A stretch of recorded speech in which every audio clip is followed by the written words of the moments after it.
हम विद्यार्थियों के लिए कहेंगे कि अभी जो एग्जाम का अपॉर्चुनिटीज अभी अभी जो मिल रहे हैं, वैकेंसीज की बाढ़ आई हुई है, एक तरह से कहिएगा। इस बाढ़ में इसमें स्नान करके निकल जाना आपकी प्रथम प्राथमिकता होनी चाहिए। जितना ज्यादा प्रैक्टिस करेंगे, टॉपिक वाइज, टॉपिक वाइज। पहला टॉपिक वाइज, दूसरा क्वेश्चन वाइज। पहला तैयारी टॉपिक वाइज होना चाहिए कि किसी सब्जेक्ट की। हम विद्यार्थीगण हौसला बुलंद रखिए। यूं रोने से तकदीर बदलती नहीं है, बिन पसीने किस्मत संवरती नहीं है, किसी की भी कामयाबी लगती है आसान, पर किसी को आसानी से मिलती नहीं है। मेहनत करें, सफलता आपके द्वार जरूर आएगी। से आपसे कहेंगे कि एक पत्थर था जो चोट खा के कंकर कंकर हो गया, वो पत्थर ही है जो चोट सहकर शंकर हो गया। थोड़ा सा परिस्थिति है, लड़िए, एनर्जी लगाइए। Best of luck. Thank you. यदि लगातार कमेंट आ रहा था कि इंग्लिश के लिए एमके मिश्रा सर का थोड़ा सा इंटरव्यू लेकर आप डाल दें, तो मैं एमके मिश्रा सर के पास आ चुका हूं। और जितना भी आपके अंदर प्रश्न था, लगातार आप लोग कमेंट कर रहे थे इंग्लिश की तैयारी कैसे करें, कैसे उसमें पैसेज बनाए, कैसे मीनिंग को याद करें, साइनो एंटो, ये सब जितना आपके अंदर का प्रश्न था आप लोग कमेंट करते थे, संपूर्ण जानकारी सर से हम लेंगे। सर आपका स्वागत है एग्जाम टूर पर। थैंक यू, बहुत बहुत धन्यवाद। नमस्कार सभी साथियों को जो एग्जाम टूर से जुड़े हुए हैं, और उन विद्यार्थियों के लिए विशेष शुभकामना जो एसएससी का इसके बाद सीजीएल में जो अभी अभी अपना किस्मत आजमा रहे हैं। साथ ही जो लोग सिविल कोर्ट में के तैयारी में लगे हैं, उनके लिए भी विशेष शुभकामना देता हूं। तमाम विद्यार्थीगण हौसला बुलंद रखिए। यूं रोने से तकदीर बदलती नहीं है, बिन पसीने किस्मत संवरती नहीं है, किसी की भी कामयाबी लगती है आसान, पर किसी को आसानी से मिलती नहीं है। मेहनत करें, सफलता आपके द्वार जरूर आएगी। Thank you. सर इंग्लिश एक ऐसा सब्जेक्ट है जिसमें कम समय में, जो एग्जाम में होता है, कम समय में मैक्सिमम स्कोर कर पाते हैं बच्चे, यदि वो समझते हैं, समझबूझ अच्छा रखते हैं। तो मैक्सिमम स्कोर करने के लिए जो कल एग्जाम दे रहे हैं बच्चे कल से, उनको क्या करना चाहिए अभी जिनका एग्जाम कुछ दिन बाद है? देखिए, जब एग्जाम नजदीक है तो ऐसी स्थिति में यदि पहले से आपकी तैयारी नहीं है और तब आप एग्जाम को अपने सिर पर देख रहे हैं, तो आप फ्रस्ट्रेट होते हैं। और यदि तैयारी है पहले से, तो अंतिम समय में आपका अचूक औसत या आपका रिवीजन होता है। रिवीजन। यदि रिवाइज बेहतर करते हैं, तो वहां से कॉन्फिडेंस बिल्ट अप होता है, और कॉन्फिडेंस ही आपके एग्जाम को पार लगाता है। ध्यान रखिएगा, केवल नॉलेज से एग्जाम नहीं निकलता है। आप एग्जामिनेशन हॉल में कितना कॉन्फिडेंट हैं, आपका कॉन्फिडेंस किस स्तर तक है, इस पर आपका रिजल्ट निकलता है। और हम ये नहीं कहेंगे कि कॉन्फिडेंस में ओवर हो जाइए, लेकिन जरूर कॉन्फिडेंस आपके लिए मायने रखता है, और वही रिजल्ट देगा। सर एग्जाम का जो प्रेशर होता है एग्जामिनेशन हॉल का, उसको कैसे बच्चे झेल लें, थोड़ा सा उसको लेकर। देखिए, एग्जामिनेशन हॉल का प्रेशर एक दिन का नहीं है। कुछ ये अपने अपने साइकोलॉजिकल थॉट्स पर निर्भर करता है, किसका कैसा एक्सपीरियंस है। कुछ ऐसे भी लोग होते हैं जो एग्जाम को एंजॉय करते हैं। कुछ लोग ऐसे होते हैं जो एग्जाम को प्रेशर समझते हैं। कुछ लोग ऐसे भी होते हैं जो मॉडरेट होते हैं, उनको एग्जाम से ज्यादा असर नहीं पड़ता, न वो ज्यादा उत्साहित होते हैं, न डिप्रेस्ड होते हैं। तो ये अपनी अपनी टेंडेंसी पर डिपेंड करती है। परंतु यदि प्रेशर जो लोग समझते हैं, वो थोड़ा बहुत अपने मूड को जरूर किसी माध्यम से, चाहे वो म्यूजिक के माध्यम से हो, चाहे वो इंटरटेनमेंट के माध्यम से हो, चाहे वो जो करते हैं, उससे अपने मूड को हल्का करें। और एग्जाम कोई ऐसा तोप नहीं है जो आपके सामने आकर एग्जाम में हॉल में फायर हो जाएगा। नहीं, उससे आप आसानी से टैकल कर सकते हैं। आप उसको आसानी से अपने अनुसार मोड़ सकते हैं, बशर्ते थोड़ा कॉन्फिडेंस दिखाना पड़ेगा। कॉन्फिडेंस ऐसे नहीं होता है, बिना पढ़े किसी को कॉन्फिडेंस कहाँ से हो। तो आप तैयारी किए हैं तो कॉन्फिडेंस होगा।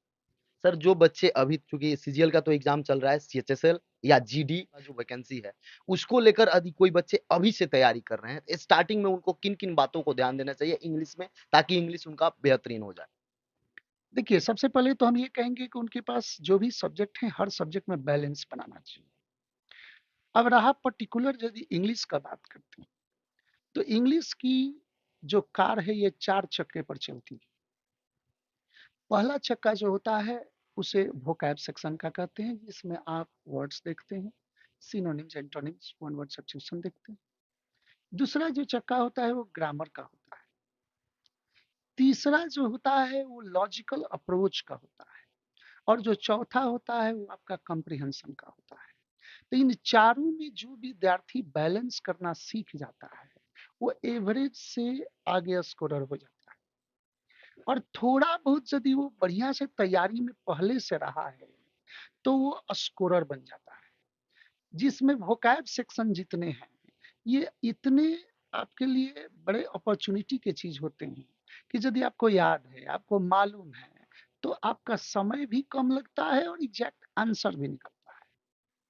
जहां तक बात कंपोजिशन सेक्शन का कुछ आता है, जैसे कि विद्यार्थी को कंप्रिहेंशन में जाना होता है, क्लोज टेस्ट में जाना होता है, तो ध्यान दें क्लोज टेस्ट आदि आदि ऐसा चीज होता है जिसमें ग्रामर की भी मात्रा है, उसमें वर्ड का भी आपको अप्रोच चाहिए, और आपके पास सेंटेंस समझने की ग्रामर का अप्रोच के माध्यम से क्षमता भी होना चाहिए। और तीनों के बैलेंस से आप स्टेप आगे लेते हैं तो आपका क्लोज टेस्ट आदि आदि का क्वेश्चन बनते हैं।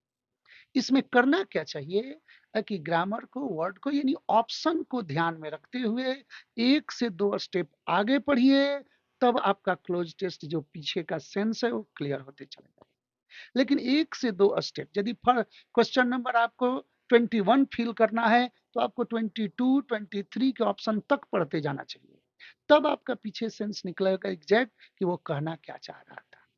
यदि आप रीअरेंजमेंट का बात करते हैं, सेंटेंस रीअरेंजमेंट का बात करते हैं, तो उसके लिए कहीं ना कहीं लॉजिकल अप्रोच होती है, उसके रूल होते हैं। दो तरह के होते हैं, एक ऑर्डर बेस्ड होते हैं, एक ग्रामर बेस्ड होते हैं।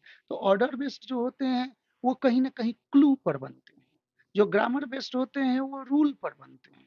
इस आधार पर आप अरेंजमेंट को तैयारी कर सकते हैं। क्लोज, जहां तक बात आपने छेड़ा अंग्रेजी में, तो अंग्रेजी में पैसेज एक बड़ी भूमिका निभाती है।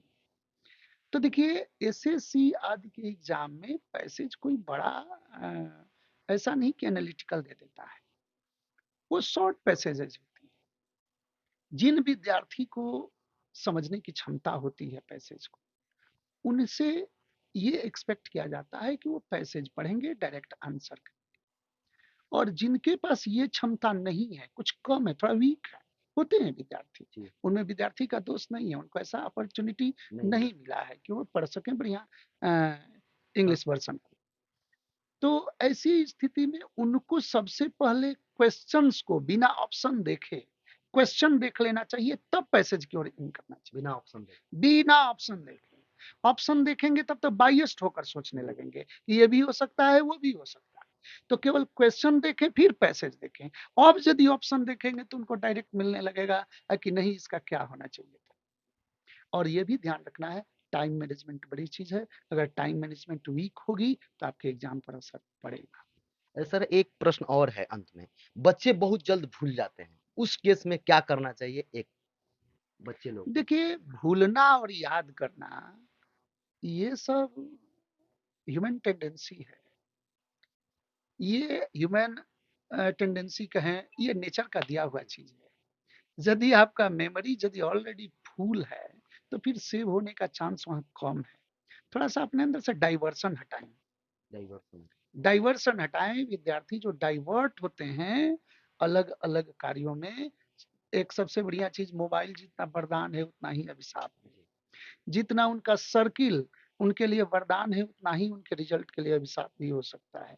तो अपने को डाइवर्सन से बचाएं और कंसंट्रेट स्टडी पर करें, नो डाउट रिजल्ट होगा। हमारे बिहार के विद्यार्थी, हमारे देश के विद्यार्थी, मतलब बिहार से बाहर भी जो तैयारी करते हैं, खासकर मैं पर्टिकुलर बिहारियों को बात करता हूँ, ये बहुत मेधावी विद्यार्थी हैं, बहुत बोनाफाइट हैं, लड़ते हैं, ये पसीने की गर्मी को समझते हैं और पसीने की गर्मी को समझते हुए पसीना बहाते भी हैं।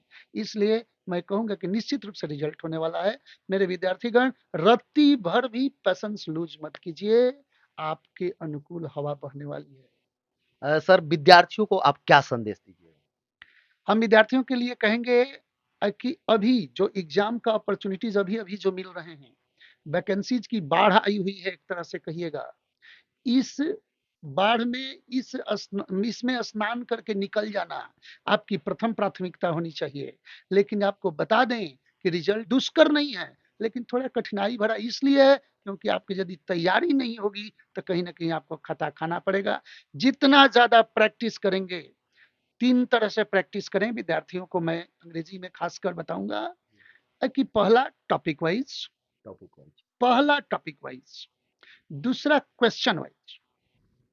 पहला तैयारी टॉपिक वाइज़ होना चाहिए कि किसी सब्जेक्ट की तैयारी करने में उसमें कौन-कौन सा टॉपिक है, उस टॉपिक से रिलेटेड क्वेश्चन नहीं बचने चाहिए। कितना क्वेश्चन पूछा जाता है ये भी ध्यान में रखते हुए। तो वो ध्यान में रखते हुए नहीं, प्रैक्टिस में ये ध्यान न रखें। जी, प्रैक्टिस में नहीं प्रैक्टिस में ध्यान नहीं रखें। किसी चैप्टर को पढ़ रहे हैं तो उस चैप्टर को इतना रगड़ दें कि उसके बाद से उसका धूल कण भी कहीं नहीं बचे। यदि आप उसके बाद से टॉपिक वाइज के बाद जाते हैं तो क्वेश्चन वाइज, जैसे अंग्रेजी में कॉमन एरर्स आते हैं, तो कॉमन एरर्स बना रहे हैं तो लगातार हम 1000-2000 का कॉमन एरर बना रहे हैं। हम जितने क्वेश्चन बना रहे हैं प्रैक्टिस में लगातार कॉमन एरर बना रहे हैं, और बनाकर तुरंत दोहरा देना चाहिए, तुरंत दोहराना चाहिए। क्योंकि न दोहराने पर क्या होता है कि एक बार जो हम गलती किए उसको सुधारने का मौका नहीं मिलता है। और यदि प्रैक्टिस करके तुरंत दोहरा दिया जाए तो जितना जितना हमारा लूप होल्स निकला था वो सब हमारा रिकॉल हो जाता है। और तीसरा तरीका होता है जो आप सेल्फ असेसमेंट करते हैं, जिसको सेट प्रैक्टिस कहा जाता है, वो थर्ड स्टेज का चीज है। वो थर्ड स्टेज का चीज है। बच्चे वहीं शुरू कर देते अब हैं। वहीं से शुरू करते हैं, यही फ्रस्ट्रेशन का कारण होता है। First step, you should make practices, you should make solve questions on what to say, topic wise, chapter wise. And second stage, that's going to be the question wise. Whatever type of question you select, you should solve those type of questions regularly in bulk. And at last but not the least, that is the final assessment, that is called set practice. Sir समय देने के लिए बहुत-बहुत धन्यवाद। Thank you. विद्यार्थियों, एक बार फिर से आपसे कहेंगे कि एक पत्थर था जो चोट खा के कंकर हो गया, वो पत्थर ही है जो चोट सहकर शंकर हो गया। थोड़ा सा परिस्थिति है, लड़िए, एनर्जी लगाइए। Best of luck. Thank you. यदि मेरा काम आपको अच्छा लगे, एग्जाम टूर का प्रयास बहुत अच्छा लगे तो जरूर चैनल को सब्सक्राइब करें, लोगों में शेयर करें। जय हिंद, जय भारत, जय युवा।